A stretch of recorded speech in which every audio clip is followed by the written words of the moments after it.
Alam mo ba na ang sunken garden ng UP Diliman ay may nakatago na lumang nilalang na kumakain ng mga alaala ng mga estudyante?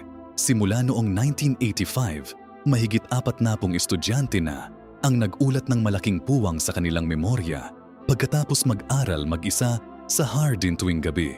Nagigising sila walang maalala tungkol sa kanilang mga natutuhan, pero may kakaibang kaalaman tungkol sa pre-colonial na kasaysayan ng Pilipinas na hindi nila kailanman pinag-aralan. Ang nilalang ay lumilitaw bilang gumagalaw na anino na lumalapit sa mga estudyante tuwing panahon ng exam. Nag-aalok itong pagaanin ang kanilang academic burden.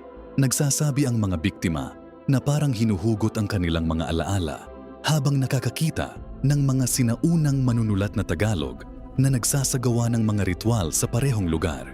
Pero ang pinaka-nakakatakot, ang lupa ng Hardin ay may imposibleng mataas na antas ng brain tissue matter. Ang ground-penetrating radar ay nagpapakita ng mga piraso ng bungo na nakaayos sa formation ng mga scholar sa ilalim ng damo na nagmumungkahi na ang nilalang ay nangongolekta ng mga academic minds sa loob ng maraming siglo.